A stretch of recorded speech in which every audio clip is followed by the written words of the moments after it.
Tere õhtust, head filmisõbrad ja Eesti sõbrad Itaalias, oma kodudes ekraanide ees.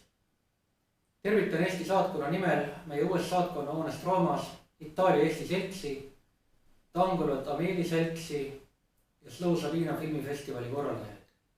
Kahjuks ei luba koroona olukord meil ühisteks üritusteks kokku saada ja tuleb sellega nõnda leppida. On väga tore, et just täna Eesti Vabariigi aastapäeval näidatakse festivalil Eesti dokumentaalfilmi. Eesti Vabariik kuulutati välja 24. veebruaril 1918, täna 103 aastat tagasi.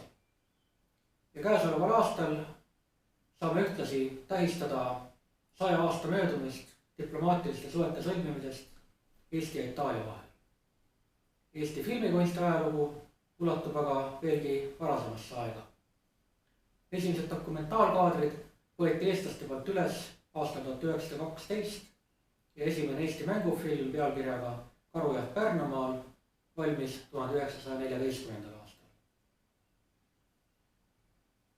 Seekord linastub mu arvates väga sobivalt minu põlvkonnakaaslaste Jaak Kilmi ja Kiur Aarma mänguline dokumentaalfilm Kisko ja tuumasõda, mis räägib külmast sõjast Nõukogude Eestis, kus omapärasel viisil seisid vastamisi rahva vabadusiha ja Eestit okupeeriv totalitaarne režiim, Soome televisioonis kiirguv lääne popkultuur ja igapäevaelu Nõukogude tegelikkus.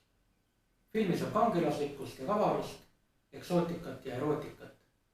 Kes sellest pingeväljas võitjaks tuli, seda täna juba teame. Filmi autorid, nagu öeldud, on Jaak Kilmi ja Kiur Aarma. Produtsent on Kiur Aarma, kaasprodutsendid Aleksi Paardi ja Annika Suksta. Tootjad on Eetriüksus ja Helsingi filmi. Lõpetuseks tahan veel kord tänada kõiki neid, kes on aidanud kaasa selle teose esitamisele. Soovin teile head vabariigi aastapäeva ja kaunist filmiala.